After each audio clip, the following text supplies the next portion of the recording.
So last night, I was invited to attend a stream by being hosted by a channel that I actually follow and whose videos I've taken a great interest in over the past few weeks, even last month. His name is, he used to be called Do Not Watch, but now he's changed his name to Finding Gnosis. As far as I'm aware, I believe he's an antinatalist YouTuber, although based on some of the content that he puts out and the nature of some of the streams that he hosts, it seems like he's an all-round, well, he clearly takes an interest in philosophy, and a lot of his stuff I find really interesting, and I was honored when he asked me if I'd be willing to join and take part in his discussion. But what I find especially captivating about his videos is a lot of them are essentially these pithy little vignettes featuring an AI-generated surreal image, often in an ambient black and white color scheme with very abstract connotations, stuff like that, with an AI-generated voice reading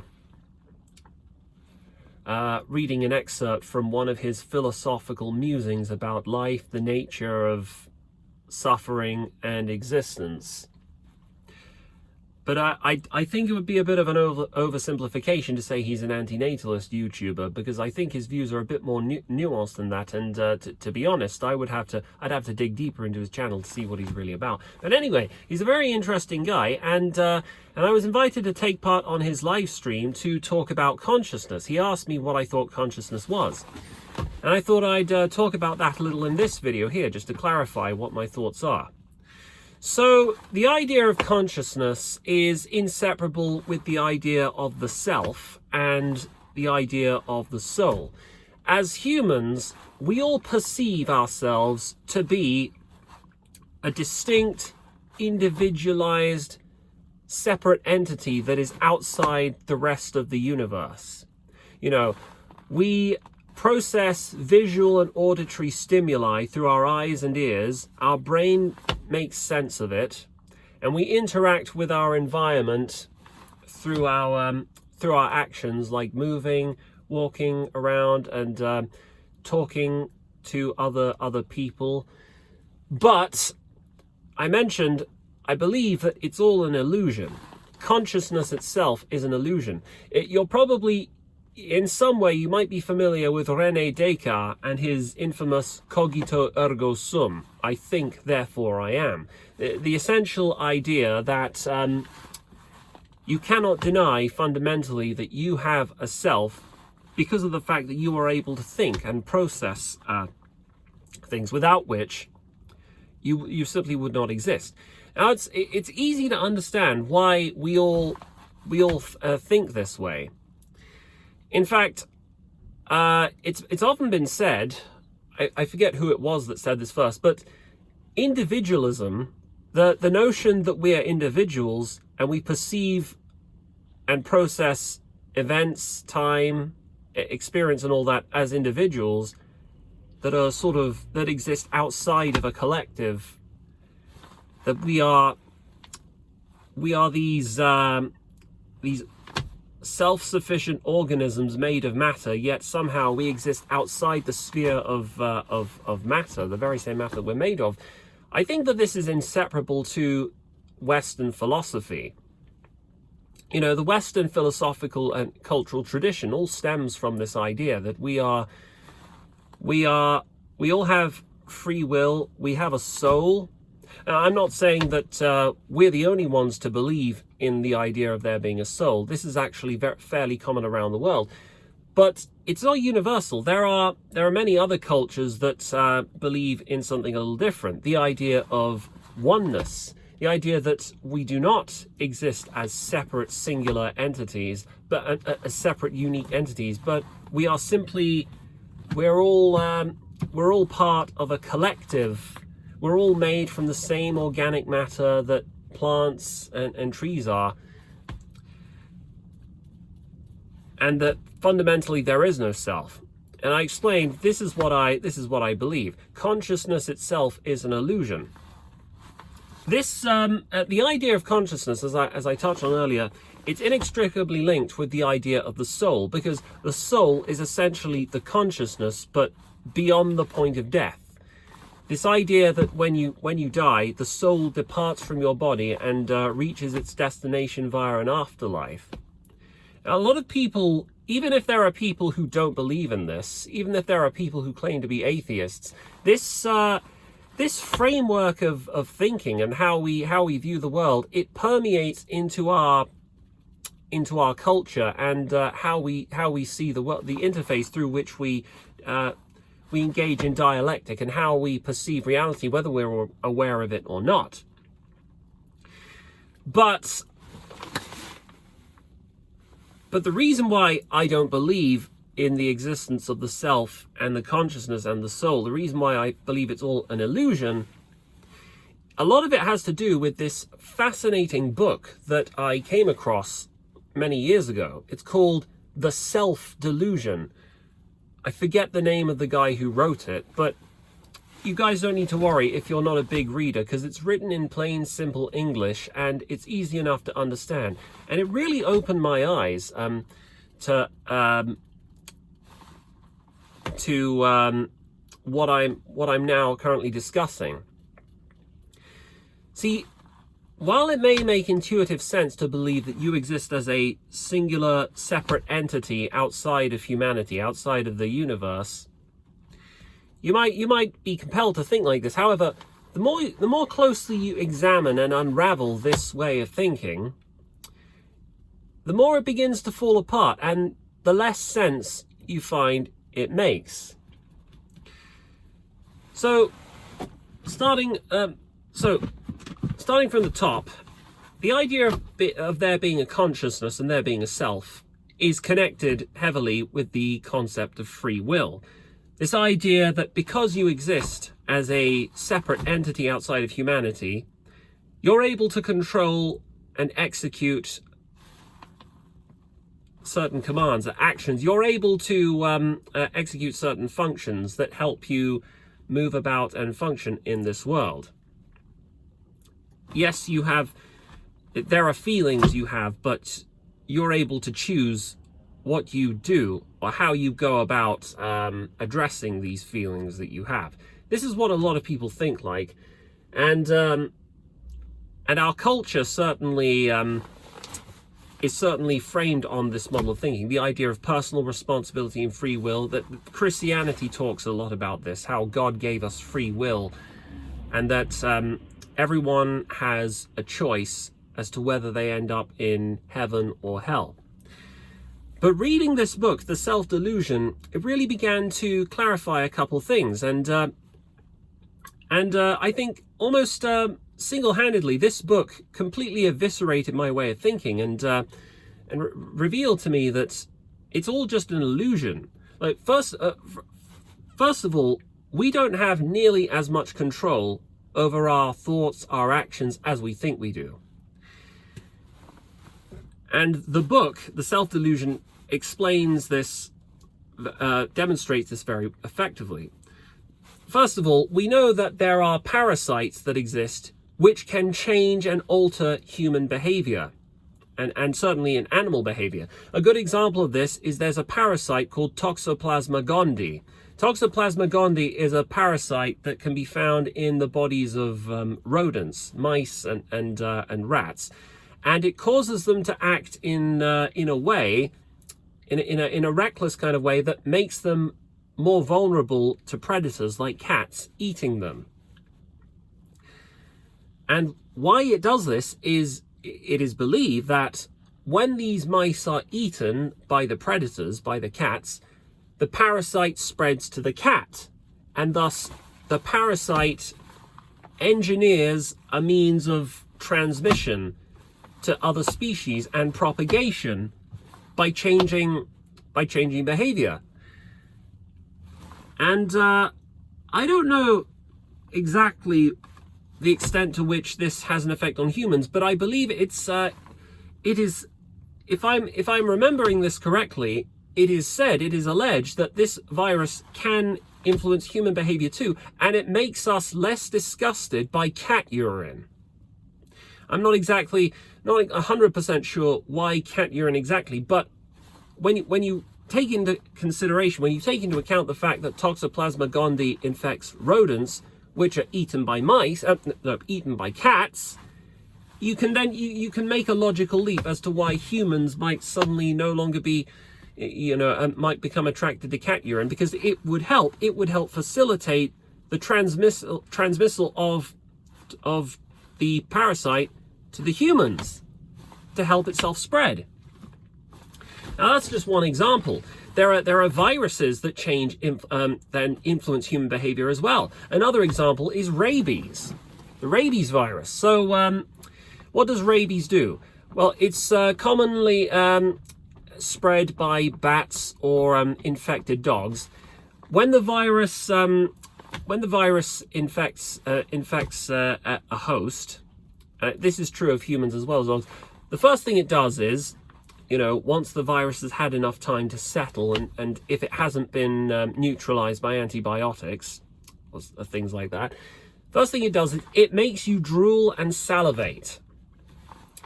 It makes you unable to swallow water. It makes you afraid of water. People who are infected with rabies, they will not tolerate water. They can't drink it. They will be disgusted by it. This has been well documented in literature. In fact, rabies historically used to be known as hydrophobia, because it gives you an irrational fear of water. People who are infected with rabies cannot consume water, and what this does is it causes their salivary glands to salivate. It makes their mouths and their palate dry.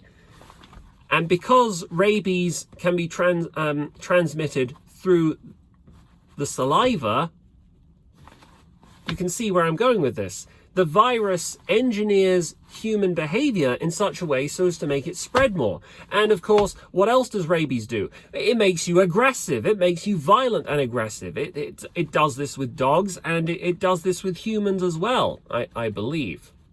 I'm not sure if it... if you guys have seen 28 Days Later, I don't know if it does that to you exactly, but there's no question that if a human's infected with rabies and he starts salivating and drooling and foaming at the mouth and all that, and he becomes aggressive and prone to random acts of violence, this would be an example of, again, a virus taking over a host, causing it to act in a way that would make the virus spread. Rabies, by the way, it's the deadliest disease known to man, I think. If you're infected with rabies, you have something like a 99% chance of death. The prognosis is not good for anyone infected with rabies. So in the short time that you're infected with it, the disease does whatever it can to help itself propagate. But when you take into account that these diseases are capable of directing human behavior, overriding free will, you begin to realize that the concept of free will, well, it's kind of on muddy grounds. It's on shaky foundations when you realize just how easy it is for the human brain and its executive control over the body to be overridden and tampered with. And that consciousness itself, it's all, there are various components of the human brain.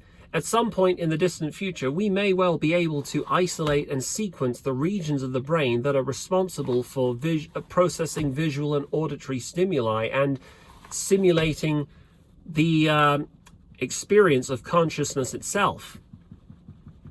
And once that happens, it will be abundantly clear by that point that the consciousness itself is all just an illusion.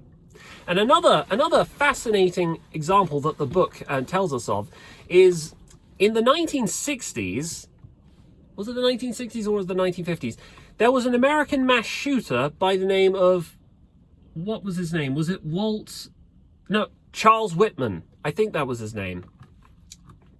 I think he was called the Texas, clock tower shooter. I forget. Now, obviously, there are so many mass shooters in American history, and the history of mass shootings actually stretches back further than a lot of us get. But this one in particular was especially tragic, because the guy himself, Charles Whitman, in the very beginning, he was he was just an ordinary man. He wanted to serve in the military. He wanted to do right by his family and be a good, upstanding citizen. But then he started to notice that there were changes in his behavior.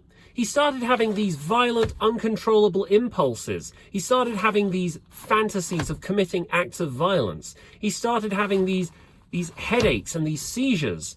And he wrote about this extensively in his diary, and he complained to his therapist, but nothing was done. And at the very end, he lost control. He strangled his own mother, and I think he killed his wife too. And he wrote about it in his diary. And he didn't know why he did it. He had the capacity to reflect and understand that what he was doing was wrong, but he couldn't stop himself. And what did he do next? Well, he went to the top of the bell tower, I think at I can't remember the name of the university, but it was a public square, and he got a rifle, and he just started shooting as many people as he could. He killed quite a bunch of people, and the police eventually stopped him. They shot him dead, and he wrote in his will that he would like his own body to be examined, because the entire time while he was planning to kill those people, while he murdered his own mother, he couldn't understand what he was doing or why he was doing it. He knew that something was wrong with him. So after he was shot and after his body was examined, what did they find? Well, when they examined his brain, they found a pecan-sized tumor in his brain. And the tumor, neurological science wasn't as advanced in the 1960s, in the time of Charles Whitman's shooting. But the region of the brain that the tumor itself was found in, what they believe is that it pressed up tightly against the amygdala. Now, the amygdala is the region of the brain that's associated with morality, right from wrong, and it's also, I think, associated with impulse control. It's been well known that people who have antisocial behavior disorder, psychopaths, they have a shrunken or reduced amygdala. The amygdala is essentially the moral cortex of the brain, and if yours is impacted, if yours is shrunken or damaged in some way, it will change your behavior. And well, when you consider the fact that the entire time Charles Whitman was alive, he didn't understand why he was doing this, why he was acting in this way. When you consider the fact that he had a tumor growing in his brain the entire time, it begins to make perfect sense just how little control he had over his actions, and it totally derails the flawed argument that we are conscious human beings that are separate outside of humanity. Because we think that we're 100% in control of our own thoughts and actions. But in the case of Charles Whitman, that's just demonstrably not true. Another case that the book talks about is there was a man in his, there was a married man and a father who one day discovered, and this is especially horrific, that he started having sexual fantasies about young children. He was turning into a pedophile, and he couldn't understand why. So he had his head examined, and they discovered that there was a tumor growing in there. So they dealt with the tumor, and then later he started having more fantasies about young children. So they dealt with the tumor again, and just like that, the fantasies stopped. And God, I'm so glad that, could you imagine anything that horrific happening to you? I would be absolutely mortified. I would have ended my own life if that started happening to me. But it really goes to show, it's fascinating in the sense that we just don't have as much control over our behavior as we think we do. We don't even have control over our own thoughts or our own identity. These are all influenced by forces that are outside the scope of our control. And I said this before in my antinatalism video.